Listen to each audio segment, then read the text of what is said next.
Alors, j'ai un exercice suivant que j'ai d'ailleurs copié, c'est-à-dire que j'ai trouvé sur YouTube, et les calculs étaient très longs. Alors moi, je vous propose une méthode qui va être très courte. On nous demande de calculer la résistance équivalente de ce circuit. Ici c'est R, ici c'est 2R, 2R, 2R et R.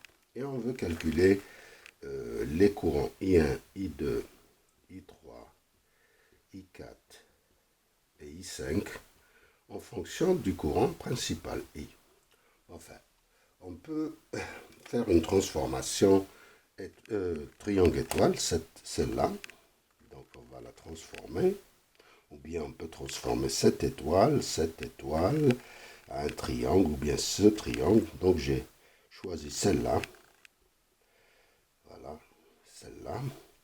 Et il faut se rappeler que cette résistance, c'est ça multiplié par ça sur la somme de ces trois. C'est-à-dire qu'ici, on aurait la somme de 3, c'est 5R. Ça multiplié par ça, ça fait 4 cinquièmes de R. Ici, ça fait 2 cinquièmes de R.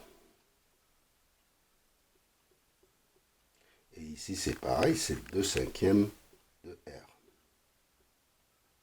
Alors maintenant, on va calculer la résistance équivalente. Alors la résistance équivalente, le premier pas, on a deux résistances en série. C'est R plus 4 cinquièmes de R. Première. Et ça, on a en série aussi. Mais ces deux, ils sont en parallèle avec ces deux-là. C'est 2R plus 2 cinquièmes de R. Donc, la deuxième étape. La troisième étape, c'est ces quatre résistances qui sont en série avec le 2 cinquièmes de R. Voilà. Donc, on commence à calculer. Ici, c'est 9 cinquièmes de R. 9 cinquièmes de R. Ici, c'est 12 cinquièmes de R. 12 cinquièmes de R. Et ces deux en parallèle nous donnent, vous pouvez le calculer, c'est ça, c'est 36 sur 35 R. Alors on ajoute maintenant les 2 cinquièmes de R. Ça nous donne 50 sur 35 R.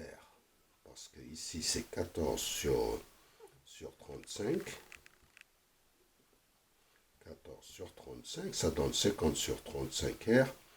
Et R équivalente, ça va être 10 septièmes de R. Voilà, j'ai calculé la résistance équivalente. Et maintenant, je vais attaquer les courants. I1, j'utilise le diviseur de courant. Si vous ne vous rappelez pas, je vous fais un rappel. Je ne sais pas si je l'ai fait souvent. Je pense que tout le monde sait maintenant comment calculer quand on a deux résistances en parallèle. I1 en fonction de I. Si ça c'est R1, ça c'est R2. Ça c'est R2 sur R1 plus R2. Multiplié par le courant principal. I2 c'est R1 sur R1 plus R2. Multiplié par le courant principal. Voilà, il faut se rappeler de ça. Et maintenant, je calcule I1 en fonction de ce courant. Donc, on a deux résistances en parallèle qui sont ici, ces deux. C'est-à-dire, c'est 9 cinquièmes. On a 9 cinquièmes, ici on a 12 cinquièmes. Donc, le courant qui circule ici, c'est 12 cinquièmes de R sur la somme des deux. Et la somme des deux, c'est 21 sur 5. Le 5 disparaît en fonction du courant principal. L'air disparaît, donc c'est 12 vingtièmes. Donc en fait, c'est 4 septièmes de I. I1 est calculé, donc I2, ça va être la différence de 3 septièmes de I. Donc on a calculé I1 et I2, il nous reste à calculer I3. I3, on va le calculer, on calcule la chute de tension dans cette résistance. La chute de tension, je vais l'appeler VR3, c'est 2R multiplié par I2 plus R moins R multiplié par I1. Donc, au fait, le courant va circuler dans ce sens. La chute de tension ici, elle est supérieure à celle-là. Donc, en fait, la chute de tension ici va être dans cette direction. Donc, le courant vers le bas va circuler. Donc, 2R multiplié par I2, c'est 3 septièmes de I, moins R, et ici, c'est 4 septièmes de I. Et I3, ça va être divisé par 2R. Ok? Donc ici, c'est le désert disparaît. Ici, on aura divisé par 2. Ok? Donc c'est 14. C'est ça? C'est 14. Donc, ici, c'est multiplié par 2, ça va être 6 quatorzièmes. Donc on fait c'est 2 quatorzièmes. Donc c'est 1 septième.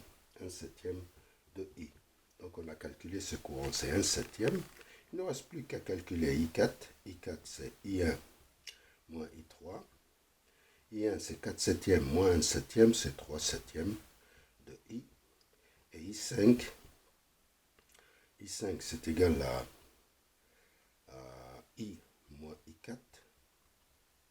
Donc c'est I5, ça va être I moins I4. Donc c'est 4 septièmes de I. Voilà, c'est très simple. Et je vous remercie.